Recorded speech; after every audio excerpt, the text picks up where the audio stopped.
I mean, no, I shouldn't even be complaining. I mean, it's a choice that like every single person, like every like common person has to deal with. Apparently, it's like, do I want to sleep with Scarlett Johansson? Do I want to sleep with Sofia Vergara? I mean, it's just choices like that I feel like I said, everybody goes through it.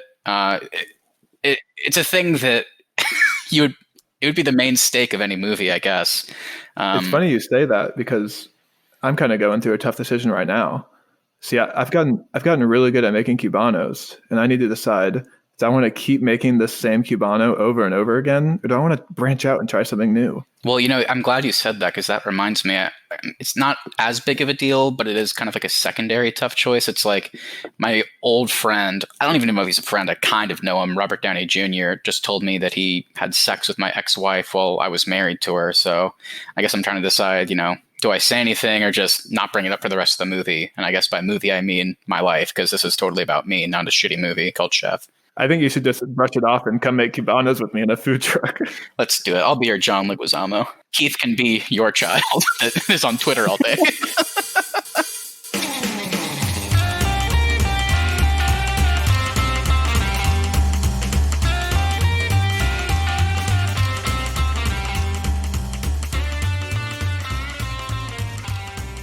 Hello, everyone. How you doing? Welcome back to another episode of the Arnies. I'm Austin Terry, and I'm joined, as always, by my best buds, Matt Johnson and Keith Baker. Matt, how are you tonight? Doing good.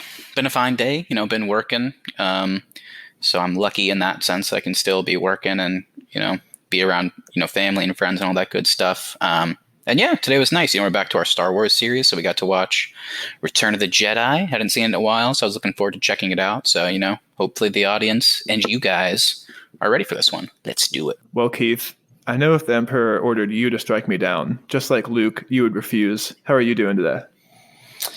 I'm doing all right, but I don't know, Austin. I don't know if I'm so sure I would refuse.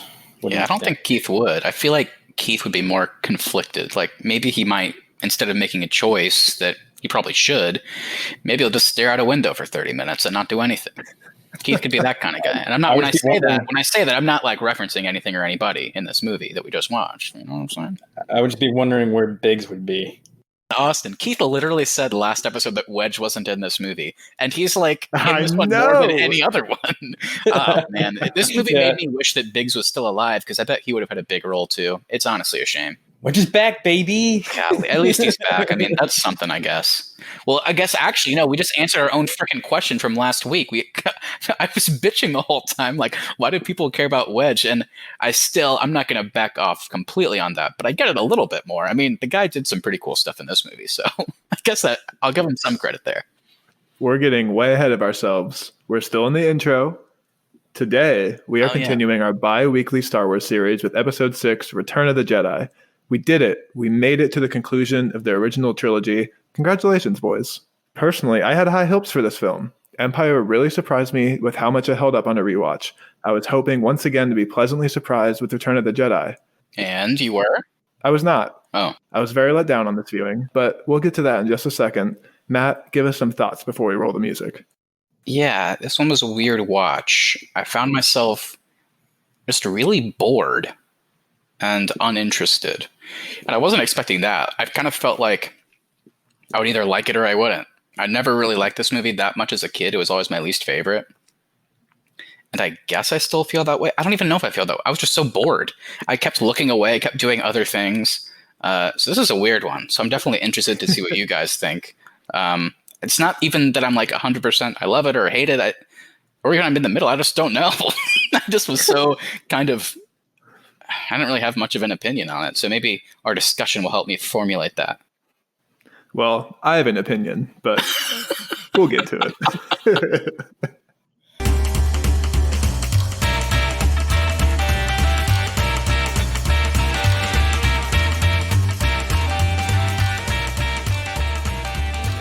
Alrighty. Well, before we get to the actual movie, let's, as always, get into some movie facts.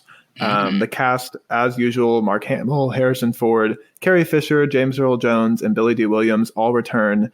In this movie, though, we do have another newcomer, Ian McDiarmid, as the Emperor.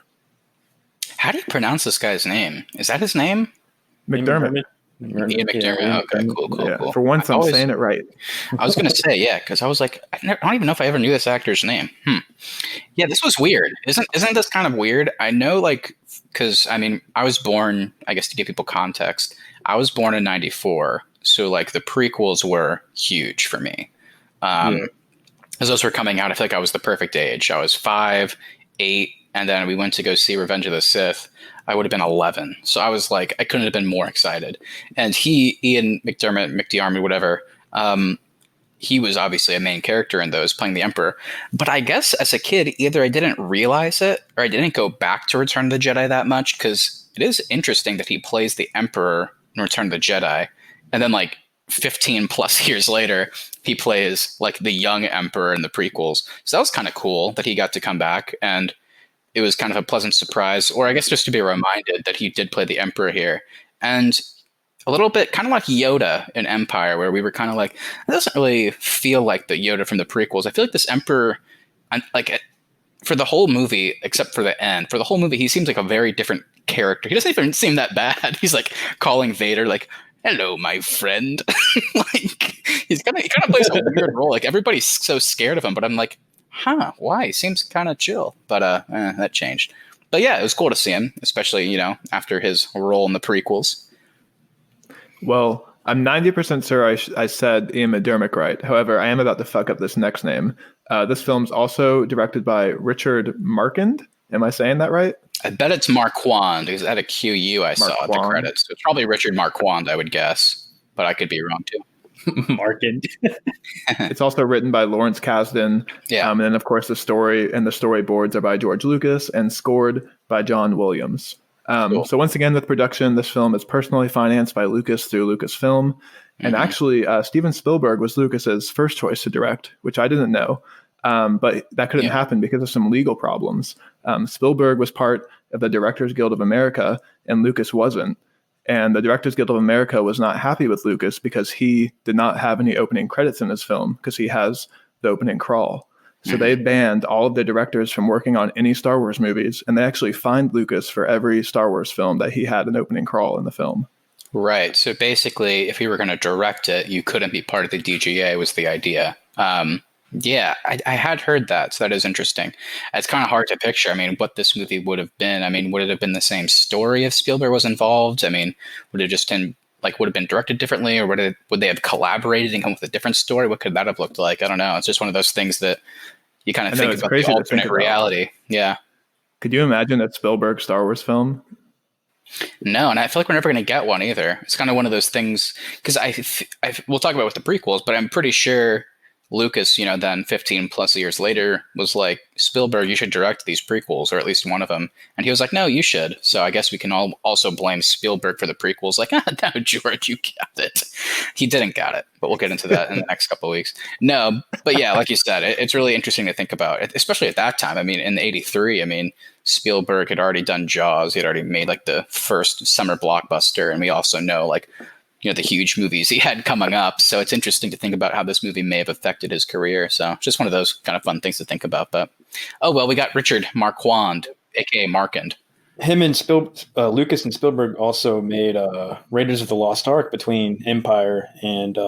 Right. Yeah, no, they were friends. So it makes sense that he asked it, yeah.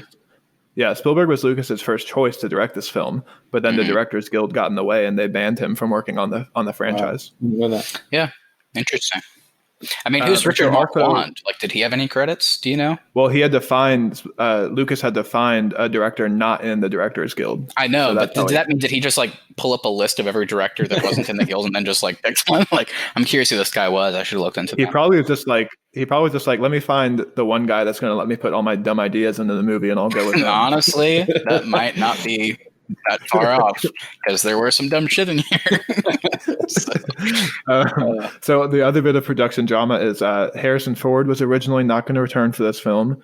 He was actually only contracted for 2 films. Well, everyone else was only contracted for 3. That's so weird. Yeah, it is weird.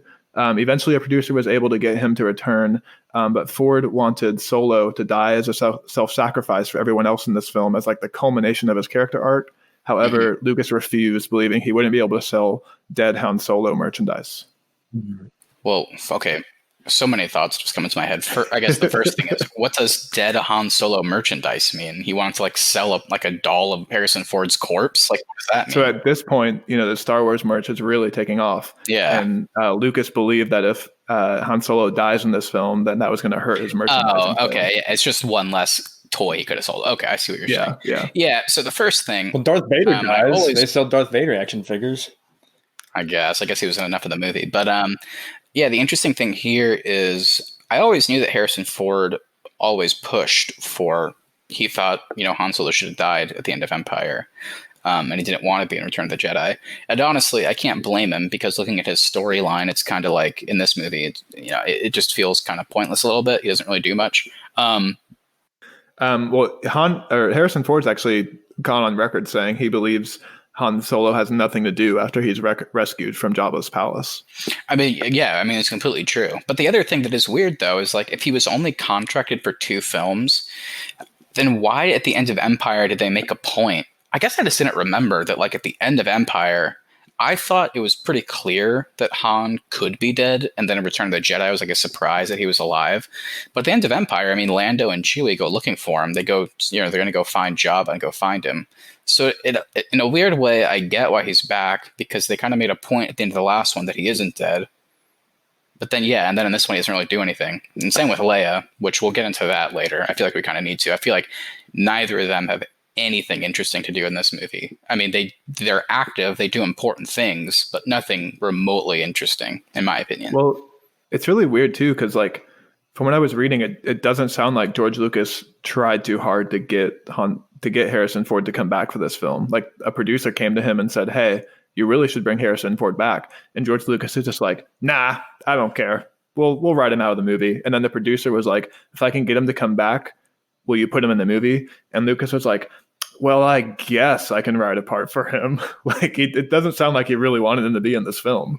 I think they might have had like a weird relationship. Not like he was antagonistic. I just don't think they had like a great relationship or anything. It just sounds like Harrison Ford didn't really want to be in it that much, more so than George Lucas not wanting him in. Yeah, I guess, yeah, maybe that's what it was. Maybe he made a point of that and George Lucas didn't like that. So then he's like, well, why should I write a part for this guy? We'll just say he died.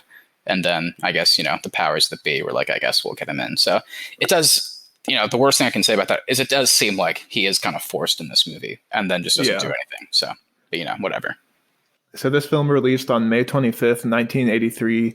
It would eventually become the highest grossing film of 1983. So once again, just a crazy smash hit. And then the critical response, a lot of critics felt the film was visually and technically impressive and a spectacle to see on the big screen. But most agreed that the story and cast performance was weaker than the previous 2. So much so. And Mark Hamill and Harrison Ford were individually criticized for their roles, with critics saying Ford didn't have enough to do, and critics also saying that Hamill wasn't a dramatic enough actor to carry the lead in this film. That's weird. Yeah, okay. I'll agree with parts of that and disagree with others. I actually think this is Mark Hamill's best so far. We'll get to we're going to disagree on that later. Yeah. Okay. Well, I'll be in the middle. I'll be in the middle on that one. I guess I shouldn't say that. I just liked him in this movie. I thought I wouldn't have criticized him, but I obviously will agree because we just talked about the Harrison Ford. Like his role was weird in this one.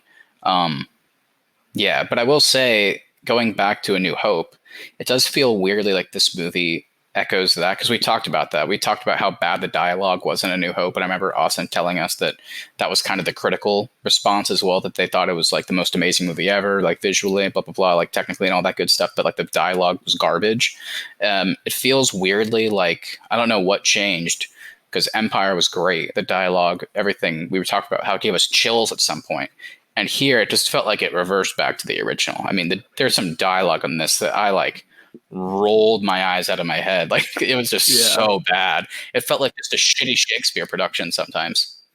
The biggest change I could see was that Lee Brackett did not co-write this movie, and she co-wrote Empire, and she was a science fiction author like we talked about. So that's the biggest change I could see between the production crew. So maybe that had an impact on the film, but I didn't see anything specifically saying that her loss was also this movie's loss. Well, it could be, because the person I was going to bring it up later. The person I was just referring to that the dialogue was really bad was Leia. And we know Lee Brackett, as a woman back then, may have been like, hey guys from the 1970s, I don't know if you know how to write women.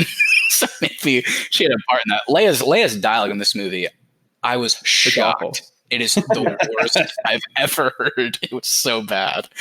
Also, if they had a woman on their production crew, they probably would have been like, hey, maybe we don't put her in a bikini for the first 45 minutes of the film. Yeah, that's actually another good point. That's not even a joke. I mean, I bet somebody would have said, this seems weird.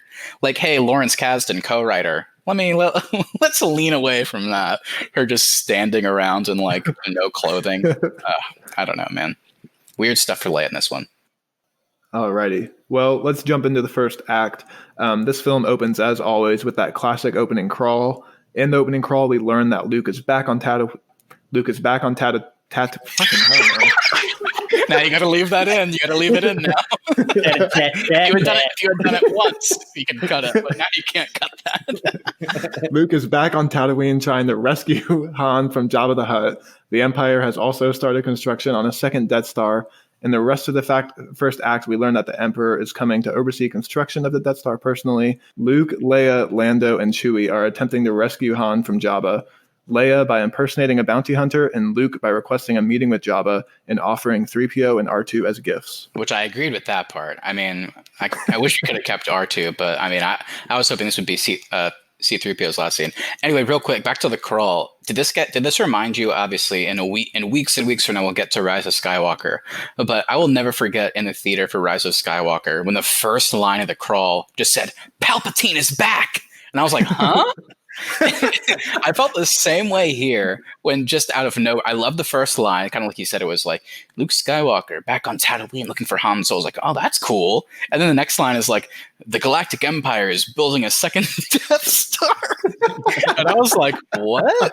More powerful than the first. When did they do that?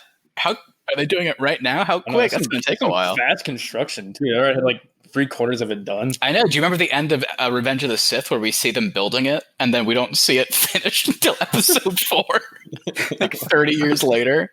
Yeah, crazy. I did not remember that them building a second Death Star was a plot point in this movie. I guess they just rehashed old ideas. Well, like unfortunately, we'll get to it, but it starts kind of a trend, which is like the Death Star kind of makes a couple more appearances throughout this franchise. Maybe a few too many, but anyway, let's get back to the first act.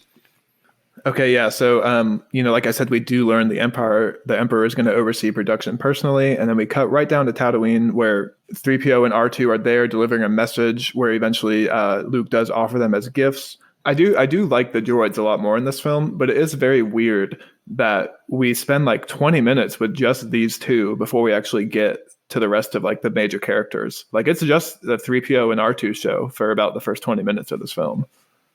There are some funny moments with them, though, when they first get to Jabba's palace with the whole robot eye thing coming out at the gate, and then they run into that weird snake-looking head guy that's like, "Oh, wunga wunga," and he's they're speaking the Jabba language and all that. That stuff always cracks me up. Yeah. I know we talked about how like the beginning of Empire sets like a really serious tone right off the bat. This film, like it's very silly, like right as we start. The rescue Han stuff, it was a good idea, rescuing him and all that, but all the stuff that happened in between, like the weird like singing in the cantina. Yeah, that weird jazz band that he keeps on staff 24/7 to play him some sweet tunes. I wonder whose idea that was. I did like Leia though going undercover as a bounty hunter. I thought that was pretty cool. I thought that was a little cool moment for her character. Yeah, I like that. I do like how Lando's there too, and like they show the audience by him just like awkwardly like looking into the camera and like pulling his mask like halfway down. Yeah, he does not have much to do here. What does he ultimately do? I guess all this really leads up to him. Like with him is just that he like pushes a couple guys when they get to the skiff, but then he ends up just falling off of it. We get a good shot of Boba Fett though. Yeah, it's the last one. Well, eventually Jabba does catch Leia sneaking into his compound as a bounty hunter.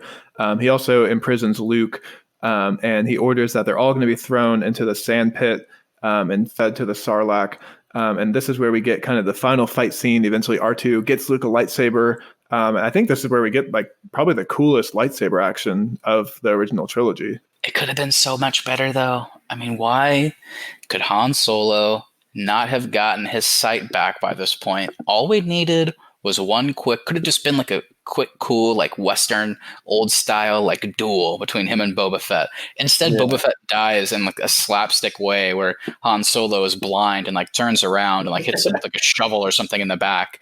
And like, because how cool is that? How cool is it the first time you see Boba Fett like turn on the jetpack and fly from the huge ship to like the small little skiff? Because we haven't seen him use it, I don't think. So it's like, whoa, that's so cool. And then he immediately, like, his gun gets sliced by the lightsaber, and you're like, oh, he's fucked. But then he, like, totally ropes up Luke. He, like, ties him up. He's like, whoa, this is kind of cool. Yeah. And then he just dies in a slapstick fashion. And then he literally falls into the Sarlacc, and it burps. It's like, it's so silly. It's so silly. It literally looks like he trips over Han, trips into his jetpack, and then shoots himself into the Sarlacc pit. Yeah. The one cool thing I can say about it is I've always loved Han Solo's reaction when he's blind and Chewie tells him that Boba Fett's there. Yeah. Like his voice, like it's like he's genuinely scared a little bit, which is kind of cool. It's like it kind of maybe makes you kind of imagine what their relationship while working with Jabba was like. But again, that's why it could have been so much cooler if they'd actually had like a fight scene. Instead, he's really scared and then he just gets lucky and like hits him in the back and like his jetpack explodes basically. So whatever. Overall, cool stuff. And Leia chokes out Jabba, also cool. Yeah, Leia does choke out Jabba. I like that. I think it's cool that she's the one that gets to kill him since he's the one that imprisons her. Before we move on, though, I do want to know, what do you guys think is the better opening sequence, Hoth or Jabba's palace? Hoth for me, for sure. It's not even close, I don't think. I think there's some great stuff here. Luke's introduction in this movie is probably the best. He seems like just so cool and like well more trained. And when he says he's a Jedi Knight, I actually believe him. But yeah, like we talked about, there's just too much silly stuff, I think, where Hoth actually feels like somehow they made it feel like a realistic war movie in like this space opera, which is crazy. And yeah, there's just so much cool stuff on Hoth for me. Yeah, I think it's Hoth for me as well. I think, like you said, now there is some fun stuff here, but overall, this is very silly and really does kind of set a silly tone for the rest of the film, I think. Which is fine. I mean, if you want to do that, that's fine. It's just that it does feel weird to kind of shift tones in the third movie of what was intended to just be 3 movies originally.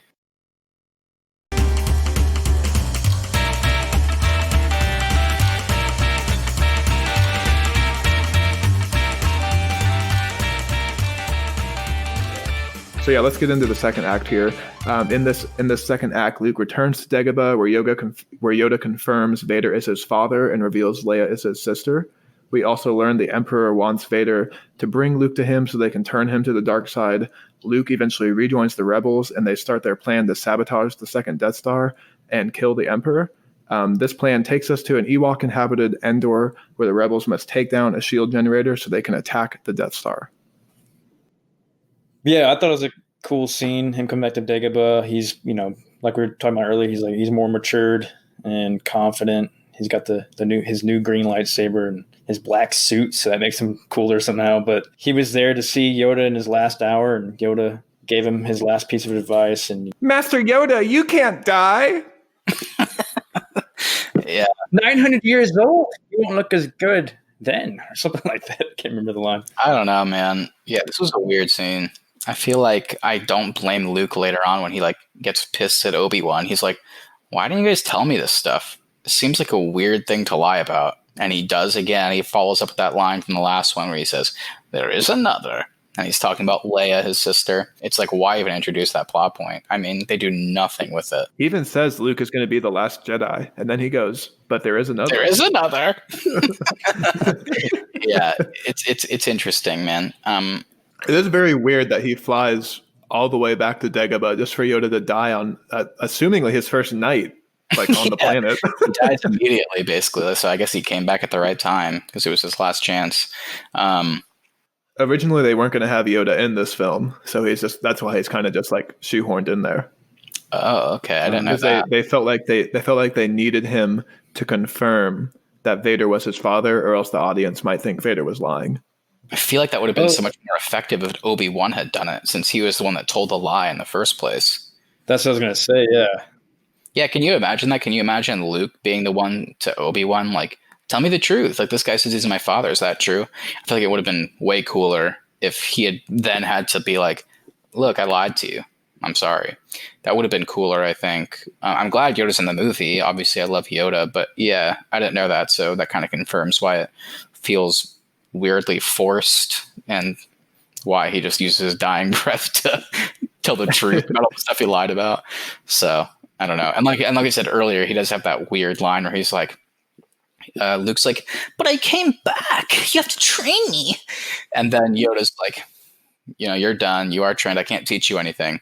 And then Luke's like, okay, well, I guess I'm a Jedi Knight. And he's like, no, you have much to learn. It's like, what? Yoda's got to get one last burn in there. I guess, yeah. So always has to humble Luke in some way. But yeah, I guess just killing Vader was his last task to becoming a Jedi Knight. That's a good point. I mean, again, to your point, Austin, it kind of feels like they're defying the last movie's like philosophical ideas about the Force at every moment. I mean, yeah, whenever Luke's like, I'm a Jedi Knight, and he's like, no, you're not. You have to confront Vader. And at first you're like, okay, he's got to confront him and kind of figure out what that means. It's like, I guess that makes sense. But then later, whenever he meets with Obi-Wan, he's like, I don't want to confront Vader. And at first you're like, well, why? Don't you want to like talk to him? And then he's like, I'm not going to kill him. And Obi-Wan's like, well, that's why you fail. It's like, wait, what? Yeah, that is very weird. Guy? It's so weird. Yeah. Like, they're always telling him, don't give in to your anger, don't give in to your anger. But then they're going, fucking kill him, Luke, kill him. It's like, Obi-Wan, you could have killed him in the original, but you chose to disappear before he even got hit. That's on you, man. Help me out. What I remember of this film was that when Luke finds out Leia is his sister, he's like shocked. That's what I remembered. But Luke is not very affected by the revelation that he's been macking on his sister for the past 2 movies. His face doesn't change at all when Yoda tells him this. Like, he just stares blankly and goes, oh, okay, Leia's my sister. I remembered Obi-Wan telling him. I guess he did, right? I guess I just thought it was more weird that whenever it was confirmed that Leia was his sister, they started licking his lips. Do you guys think that was weird too?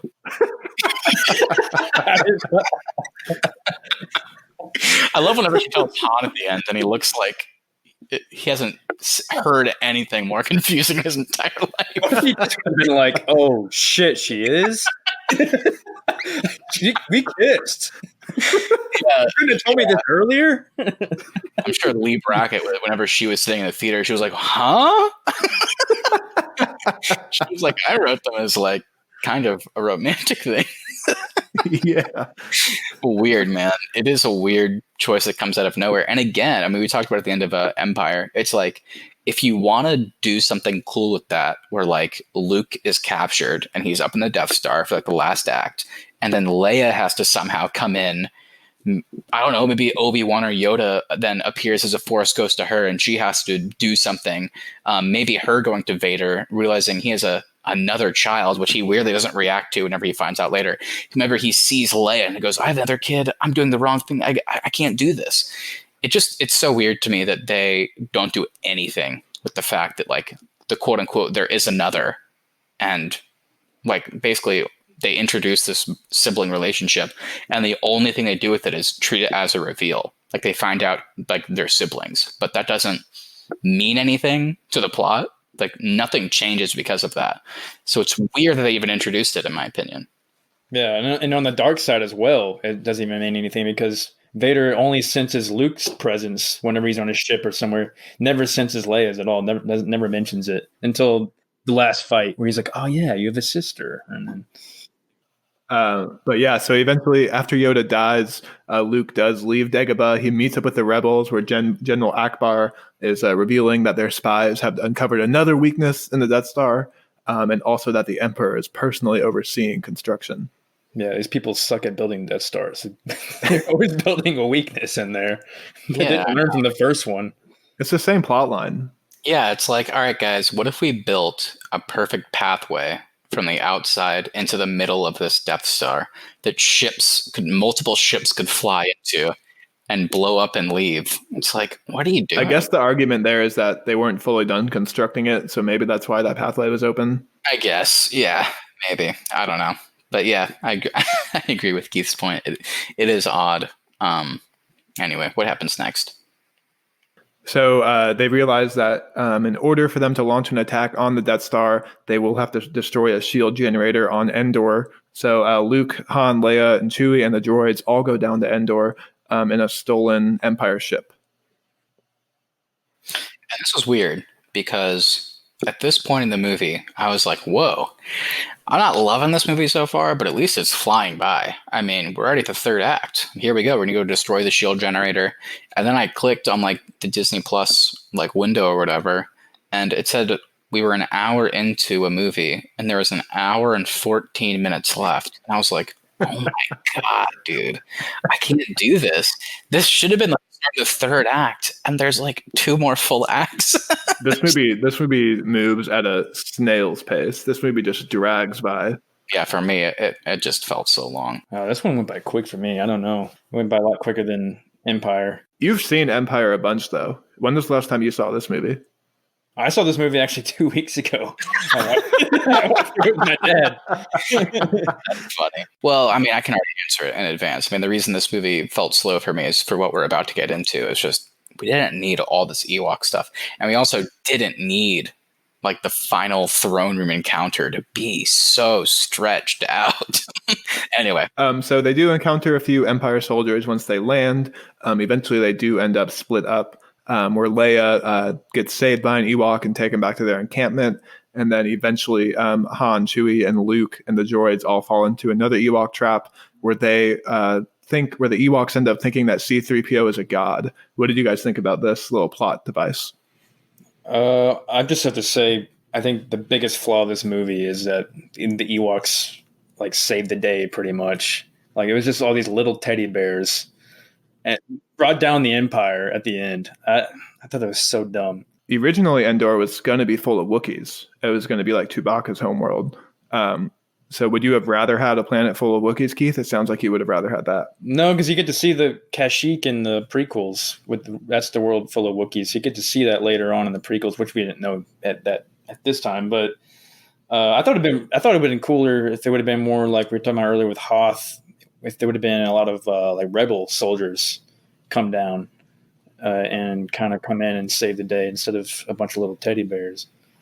Yeah, I don't know. I don't know if I have a problem with it per se. I just think it's weird when you think about it. Just on the one hand, I get it that like, you know, this thing was built on Endor and maybe they built it there because they thought these Ewoks were so unassuming. It's like, hey, we'll build our main defense for the meantime on this moon where like the inhabitants are these really small, cute teddy bear creatures and like nobody will, you know, mess with us. I'm sure that was the idea. So on the one hand, I think it's cool that they kind of help rise up and help at the end. But yeah, I think more of my problem is, like I said earlier, I just feel like all this stuff just goes on way too long. I mean, I think this movie could have been paced a bit better at this point going forward. I do think it's funny that whenever Leia does encounter her first Ewok, she like talks to it like it's a little kid, but for all she knows, it could be like a respected elder in its village. Mm-hmm. Yeah. Well, she feeds him Keith's favorite food, like that dried tauntaun intestine that Luke was snacking on in the Empire. Like, they act like this is like the best food in the world. It's weird. Yeah. What that is. What did you guys think of the Ewok seeing 3PO as a god? Did that work for you, or did you just think it was silly?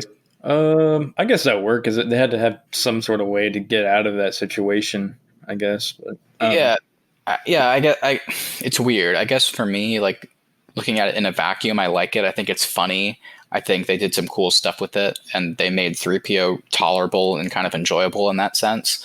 But at the same time, I would have been fine if it had all been cut out just for like time and pace and stuff like that. But, you know, I mean, I guess it gave us more opportunities to have all these characters together, you know, so I can't complain too much about that. We got some good back and forth and banter between them all. So, Did we get some good banter? We got banter. Well, I don't know if we got good banter. I guess that's what it is. I guess at this point, I like seeing these characters together, and they're so rarely all together. So I guess maybe I was a little bit caught up in that. Like, I just like seeing them interact. Was it good or interesting? Maybe not, but at least it was something. Again, my perfect world also would have been cut out anyway. Like, I just think it's pointless, but, you know, there's some good bits here and there.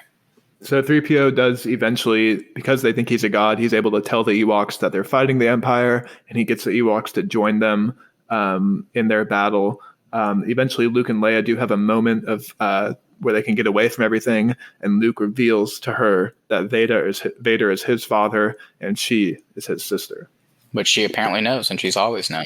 Which is like, don't say that. And if you're going to make out with me in the last movie, don't say that you've always known. Just say that, oh shit, that's crazy. The appropriate line.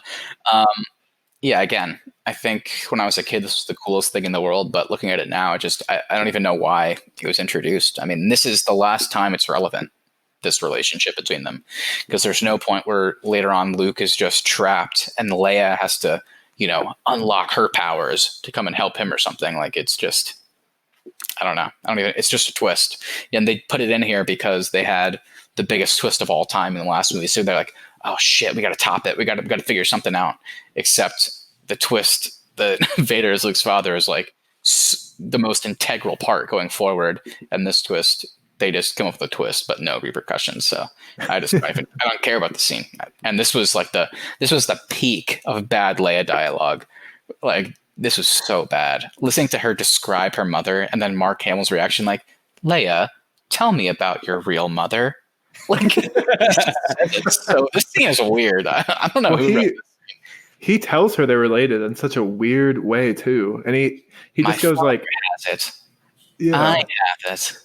My sister has it too." And then she starts licking her lips, which I found weird. No, this is bad. I think when Han comes up after, it's even worse. Yeah, it's so bad when Han. Oh, you could tell Luke. What is it? And she's like, I can't tell you. It also doesn't help that she looks like a young Carol Baskin in these Endor scenes. She really does. She looks so... Now that you say that, she really does. Yeah. And where does she get the dress, too? Remember she comes out of that little hut and she's in a dress? Yeah. She looks like she's... The Ewoks gave it to her. The Ewoks gave her a dress. I don't know, man. So while all this is happening on Endor, we do have a little back and forth between the Emperor and Vader. Vader tells the Emperor that he can sense Luke, and then the Emperor questions his loyalty. What are your thoughts on the Emperor in this film? Matt, I know last time you said you thought it was silly. Do you still feel that way? Yes and no. I mean, I think the Emperor has some good moments, particularly at the end. But overall... I mean, we talked about it last time. I think the Emperor's only in this franchise. He's only introduced originally so that you introduce that Vader has a boss and you make him even more evil so that Vader can be redeemed at the end of the last movie. I think that's the only reason the Emperor was introduced. So, and to me, I guess watching it this time, it just felt so apparent, which is like, if you're going to do something with that, just kind of hide it. But it felt a little bit forced to me. But that being said, I think Ian McDiarmid's performance is as good as it could have been. And I think there's some engaging moments, and I like some of the Vader and Emperor back and forth. And it is scary at the end watching the Emperor like electrocute Luke. So there's some great moments. Overall, it's just so weird looking back at A New Hope, looking at Darth Vader as a character, and then looking at him having like this guy that he's so subservient to. I guess on the one hand, it makes sense because we always knew from the get-go that Vader must have had a boss. I guess it just seems weird to now see that boss and their relationship. But, I get it on one hand. On the other hand, it feels forced, I guess is kind of my conclusion. What about you, Keith? As our resident Star Wars superfan, what do you think of the Emperor? I think I like the Emperor a little bit more than Matthew. Good. Yeah, I thought his dialogue was always kind of funny and creepy. And I thought it was kind of cool, I guess, how I'm trying to put in words. So the dark side always has, or the Sith always had to have two. At least that's what I've read. So it's kind of interesting. The rule of two. Yeah, the rule of two. So, he was trying to seduce Luke to the dark side and like saying to strike me down, I'm unarmed and all that.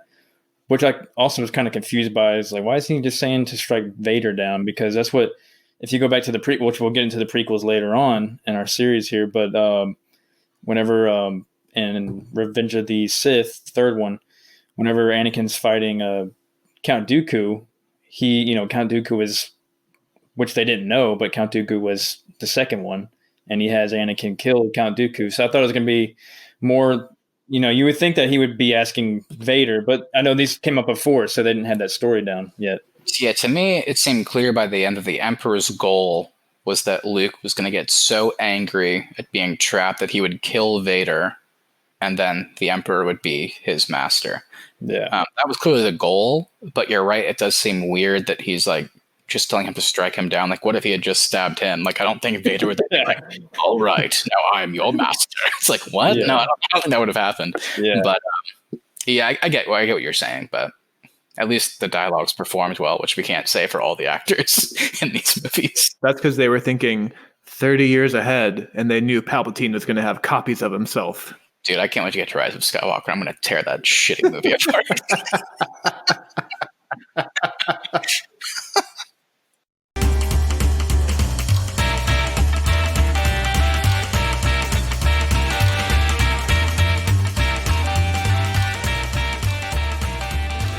Alrighty, well, let's get into this final act. The Emperor reveals that he allowed the rebels to attack the Death Star and that it's a trap. The Death Star is actually fully operational, and he makes Luke watch as this trap is sprung. He hopes to make Luke succumb in anger and give in to the dark side. Back on the ground, the Ewoks eventually help Leia and Han fend off the Empire forces, and the rebels fight the Empire in space. Eventually, Vader sacrifices himself to save Luke from the Emperor, and the rebels destroy the Death Star and defeat the Empire once and for all. Wow. Good job, guys. Here, Keith, do your best impression of Lando's Yahoo whenever they get out of the Death Star explosion. Oh, yeah, I guess we should mention Lando is here as well, because he's here. Yeah. Lando and his fish head partner. Is that his name? Nien-Nub? I don't know, something like that. It's not a fish head, it's a monkey head, isn't it? No, it's a fish head. Straight up fish head. Straight up fish head, brother. How could you Straight up fish head, man. But yeah, Lando goes, Yahoo! Oh, that was really good, actually. That was a good impression. And then the fish head partner goes, Can you imagine what Billy D. Williams must have been like when he read this script and they were like, all right, you have 4 lines. Welcome back to the Star Wars franchise. Welcome back, baby. Yeah, he must have been so excited to have a bigger role, and then he's literally behind a mask for the entirety of the beginning scene. And then there's that weird scene where Han's like, "You're a general?" And he's like, "Yeah." And then he's like, "Man, people go through the ranks really quick in the Rebel Alliance." And then, then he's just in the Millennium Falcon, and then he blows it up and then goes Yahoo. That's pretty much his role in this movie. Okay, so Luke does eventually turn himself over or let himself get captured by Vader. Vader and him have a little bit of back and forth where Vader asks him if he's come to terms with the fact that he's father, and Luke hits him back with, "I accept that Anakin is my father," and he knows that there's still good in him. What do you think about this little back and forth here? I thought that's actually one of my favorite scenes in that little hallway there before they leave. Yeah, it's one of the best ones for sure. Yeah, and I like that he's kind of getting inside his own dad's head, telling him like you're conflicted. Like I know you're conflicted. So it kind of shows that Luke is rising with his Force abilities. So yeah, and Vader also calls him son, which is pretty interesting. Yeah, I thought that was cool though. Definitely, I think that alone probably shows that he's conflicted. I mean, otherwise he would probably just call him Luke or Skywalker. I do really like how Vader goes, "Obi used to think that too." But he doesn't understand the power of the dark side. I like how he kind of lets in a little bit more on the relationship that Obi-Wan and him used to have. Yeah, That's true. There's some good stuff between Vader and Luke for sure. I think some of the best in the trilogy, certainly. I did find it kind of weird, though, that like the writing is, I think you could argue it's probably the worst in this movie of the original trilogy. But it does feel like there's a lot more talking in this film than the previous films. I feel like a lot more talking with Vader, I guess. Yeah, maybe that's why. Yeah. It kind of felt like there was just, in terms of storytelling, there was a lot more telling rather than showing. I mean, just a lot of talking to resolve things. I mean, for example, like, why does Luke all of a sudden think that there's good in his father? Is that just hope? Like, I mean, there's no proof of that. Like, there's literally... I think it's got to be hope, because isn't hope one of the driving factors of the light side of the Force? I guess. They make it up as they go along. We can make it up on our show, too. Okay, let's do it. Yeah. Exactly. Okay, so eventually Vader does take Luke to the Emperor, and then we kind of cut back to Han and Leia on Endor being helped by the Ewoks fend off some of the Empire forces. I know it's kind of divisive among fans if the Ewoks could actually defeat the Empire forces. What do you guys think? Do you think the Ewoks actually stand a chance here, or do you think they should have been wiped out? I guess they stand a chance. They're just throwing rocks. They had all those booby traps set up for the ATST walkers. I thought that was pretty cool to see those getting smashed and all that. I guess they were well prepared for this. That's for sure. Yeah, would they have won if this battle had kept going? Like if, they couldn't destroy the shield generator and then like Lando and crew couldn't destroy the Death Star?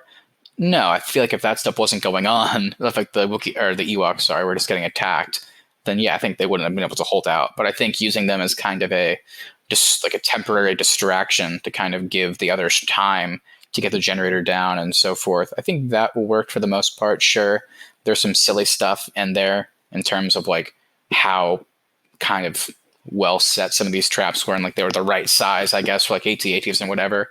But yeah, I think for the most part, it kind of just seems more of like a distraction, not like a battle they would have won in the long term or anything. Yeah, well, that's George Lucas's argument, is that it wasn't meant for the Ewoks to defeat the Empire; they were just a diversion. Right, I agree with that. Yep. Okay, so meanwhile, we kind of cut back and forth here. We're back on the Death Star with Emperor and Luke. The Emperor reveals that the Death Star is fully operational, and he uses it to destroy a rebel frigate. And we kind of figure out that his plan is he wants to make Luke watch as the rebel forces get destroyed by the Empire forces. He wants to make Luke so angry that he'll strike him down and give in to the dark side of the Force. I kind of wish, like he had said, that I feel like it would have been more powerful if like he had started to say like strike Vader down, like what he did to you. I'd like to see Vader's reaction to that, and then maybe then Luke and Vader are forced to fight. I feel like that would have been like a slight change that would have been more powerful. Again, yeah, like we already talked about it. It's a little bit confusing that he's telling Luke to strike him down. It's like, why would you want to do that? Unless he's planning on not letting him. I don't know. Kind of like a weird thing. But yeah, overall, I enjoy the dialogue, and I feel like it is ultimately a really good build-up to him and Vader fighting, and the fight's awesome. So it worked out for the most part. Yeah, I think we can get into the fight. Eventually, Luke does try to strike the Emperor, and then Vader kind of blocks him, and then him and Vader end up fighting. I thought the lightsaber fighting was maybe better than the Empire fighting. I guess as far as all the contact they had with their lightsabers and everything like that was just a little bit longer, and it wasn't quite as I guess the word is choppy, I guess, in the way it looked. I don't know. Looked more fluid. I don't know. It was definitely shot better. I thought there were some really great shots. My favorite being when they're doing this amazing choreography, like in a straight line, but the entire thing is behind us like a stairwell, but it's like kind of like graded so you can see through it. And it's like they're doing all this awesome stuff, but like they're doing it to like this destroyed staircase. It's just really cool looking. And because we've seen how powerful Vader is just with like one hand holding the lightsaber. So it was really cool that the fight ended basically with like Luke kind of getting the better of him and just freaking like knocking him down and just bashing his lightsaber and ultimately cutting his hand off. I mean, it is surprising. Like you kind of, feel like I could see Luke turning at this point. I mean, yeah, in that moment right there, it looks like he's very angry for sure. And he has a reason to a little bit. I guess maybe not turn to the dark side, but at least rethink the Jedi stuff. I mean, his two mentors, Obi-Wan and Yoda, just lied to him. And their reaction whenever he demanded the truth was just Yoda literally just got it out right before he died. And then Obi-Wan is a ghost. He confronts him and he like doesn't even really care. And then he's like, you got to go confront your father. And he's like, I don't want to. And he's like, well, if you don't kill him, then you suck. You can't be a Jedi. He's like, what? So Luke's perspective, maybe in some fucked up level, I think he's like, my father's clearly a bad guy, but he is my dad. Maybe I can learn something from him, but just it doesn't work out, and he just like cuts off his hand, and you don't know what's gonna happen. Like, is he just gonna like decapitate this guy, just stab him? Like, what's gonna happen? I don't know. So very effective, I felt like, this fight and the culmination of it. Yeah. So once Luke does cut off Vader's hand, he refuses to kill his father, which then the Emperor decides, okay, I guess I'll kill you then. So he starts shocking him with lightning, and then eventually Vader is moved by Luke not wanting to kill him. In the last movie, I thought one-armed Luke falling down that air chute was one of the funniest scenes I've ever seen. I was wrong. Vader bear hugging and picking up the Emperor while getting shocked by lightning, I think, takes the cake for me. Yeah, a little bit silly. Well, it's even sillier now because one of the things Lucas added in more recent versions is he basically took Vader yelling no at the end of Revenge of the Sith, I guess. Or I guess maybe it could have been before that. Either way, he put in the no like it's so stupid. It's so funny. It makes the moment all the more silly. And then watching the Emperor just like freak out and then fall like straight down without moving. Also, just classic. And you're right, Austin. Luckily, he had those clones ready in Exegol for 30 years later for Rise of Skywalker. Otherwise, this would have been the end of our beloved Emperor Palpatine. Yeah. So like we said, while Vader does pick up the Emperor, he does get shocked by the Force lightning, which does cause Vader to start dying. He does ask Luke to take off his helmet so he can look at him with his own eyes. Vader slowly dies, but says Luke was right about him. So what do you guys think? Is Vader redeemed? No, he's a genocidal, homicidal maniac. No. He murdered countless people, several children, basically ran a Nazi-like government. This guy's miserable. I'm glad he's dead. He's not redeemed. People that think he is are stupid. Keith, do you think he's redeemed? No, for the same reasons, man. He's not redeemed, but the fact that like the good Anakin was still in there is true. Like that he was deep down, way deep down, but he was too clouded by all the dark side. So no. In the end, he was still a monster, and that's why he died. Exactly. Obviously, I'm having fun saying that. Of course, people that think he's redeemed aren't stupid. But what I'm saying is, I do think it is an effective scene. I'm just having fun. But is he redeemed like to the world? It is a pretty emotional scene. Yeah, it is. I'll give him that. Well, that's why it's important, because he's not redeemed to the world. I mean, this guy doesn't deserve anything good. He deserves to die. But the reason it's effective is I do think he is redeemed in Luke's eyes, not as a person, but just as this idea he had as like a father almost, which is pretty cool. And it is emotional. And I hate movies that do the cliche stuff. I'm glad he didn't like just out of nowhere say that he loved Luke at the end or like something cheesy like that. I like how he doesn't really know this guy that well. He barely even knew until recently that he had a son. So I like that he... Even more recently, a daughter. Yeah, he just found out. So I like that his response is just telling Luke that he was right about him. And that to tell his sister, not that I'm sorry, which would have been cliche, but like that you were right. I think it's really impactful and special. And I think people make fun of the way this actor, like in the makeup that they do for him.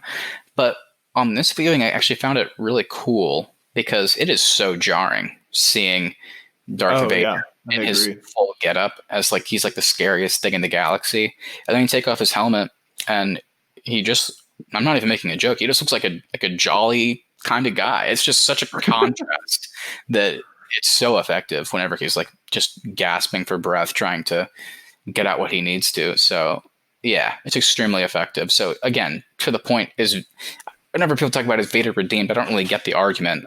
I don't think he is. All right.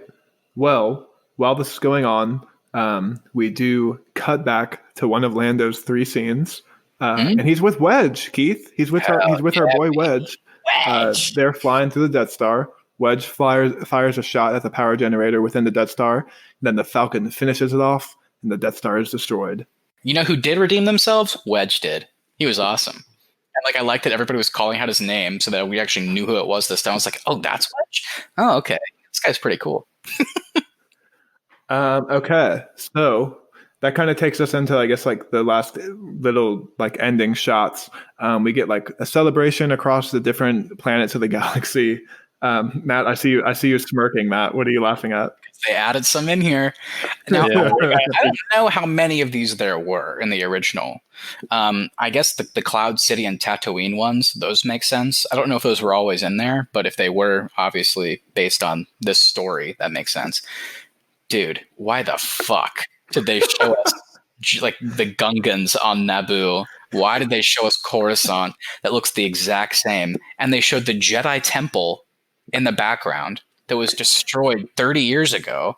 Why did they add this stuff? What is this? Yeah. And they even put in a Gungan noise when they showed Naboo. You even hear the Gungans go, Misha, Misha, whatever they do. The extent to put in audio. It's so silly.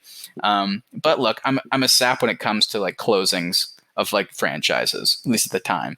So besides all that, I don't care about any of that. But seeing the characters come back together was pretty cool. And then, yes, Luke does look into the sky, and he sees the Force ghosts of Anakin, Obi-Wan, and Yoda looking back at him, and the credits roll. I like that Yoda doesn't even acknowledge that Anakin's there, because obviously he's thinking, this guy murdered all of my students. Like, why is he here? I don't want to share the afterlife with this guy.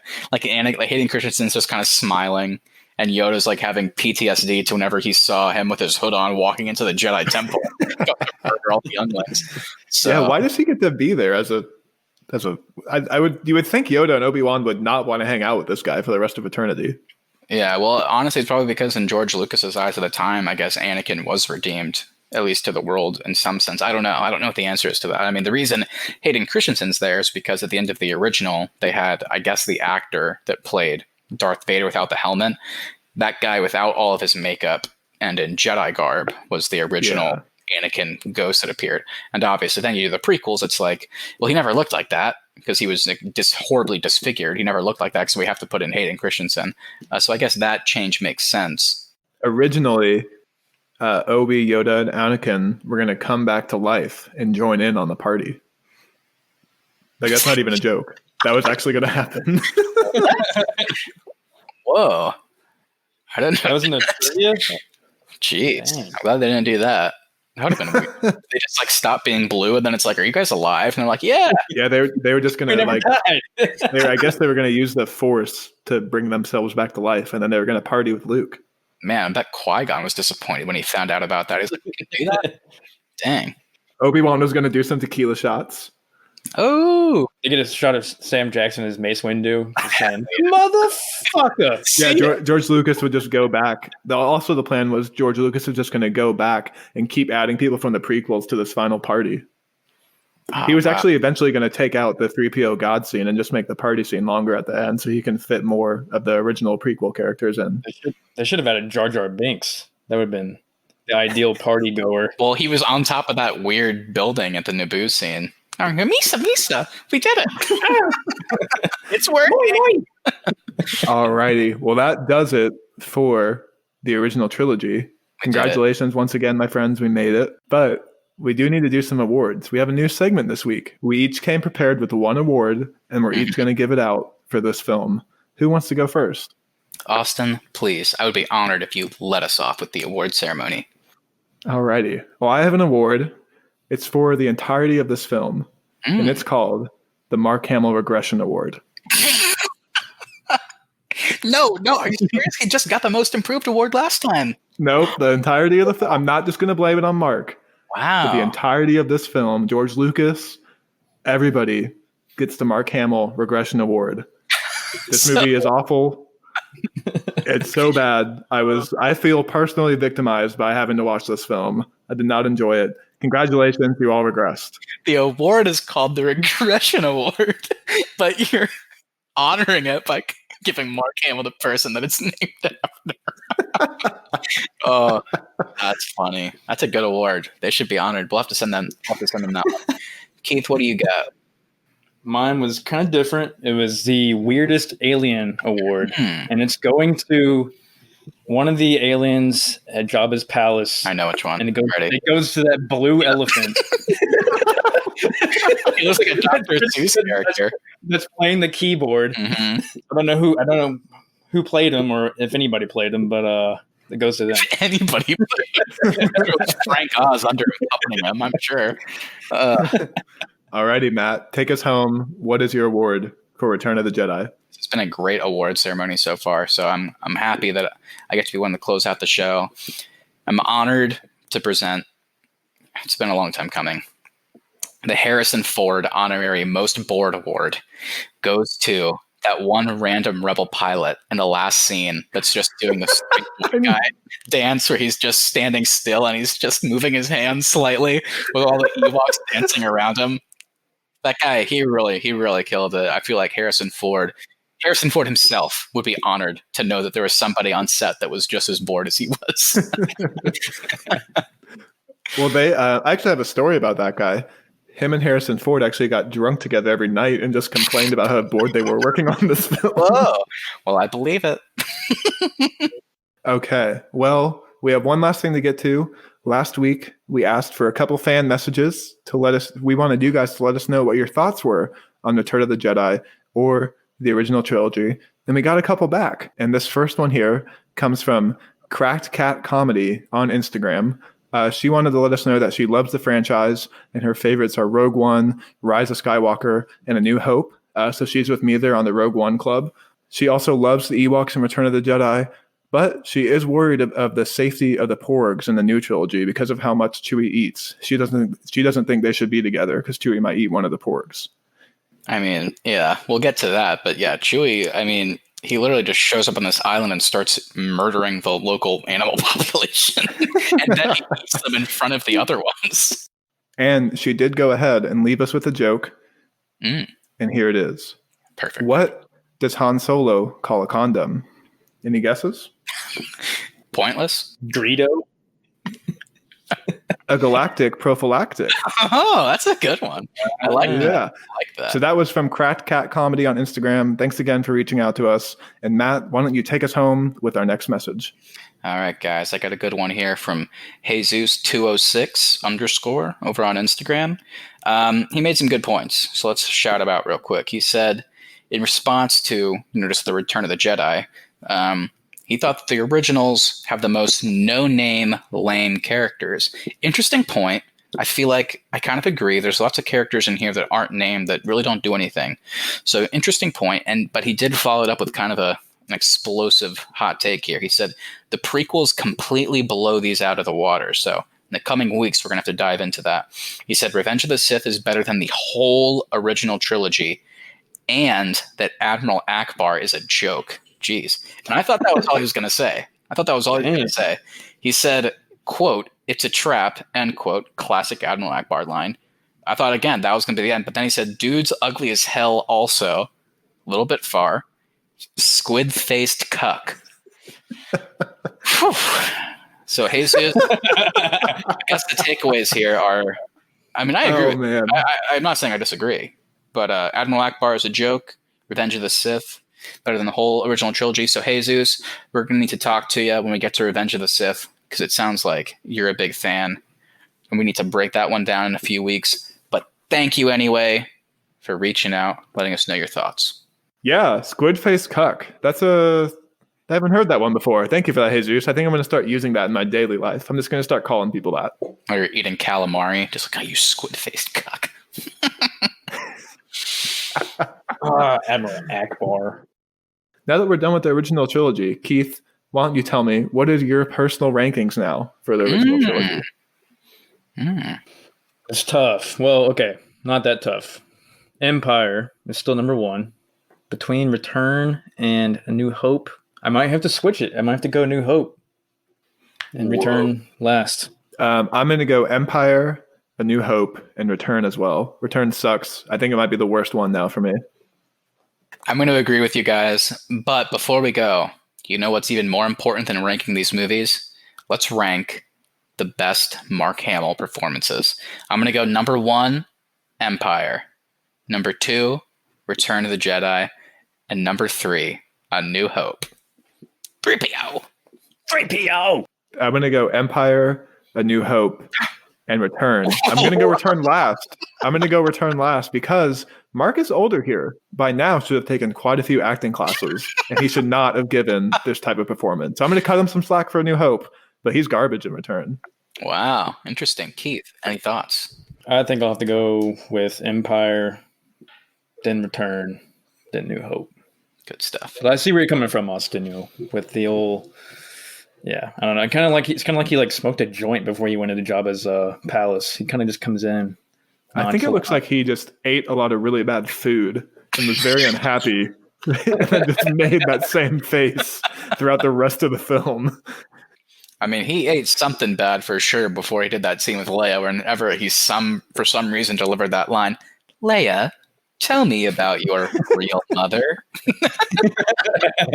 All right. Well, thank you everybody so much for listening. If you enjoyed this episode, make sure you hit that subscribe button as always so you never miss an episode. And please share us with a friend. We'd really appreciate that so we can continue to grow this show. @the Arnies is our social, and thearnies.media is the website. We'll be back next week with an episode on the Hulu original movie Palm Springs. And if you have any thoughts about that film, feel free to message us on Instagram. Once again, that's at the Arnies. And the Star Wars series will be back in 2 weeks. Thanks again, everyone, for listening. We want to read them. We want to read them, people.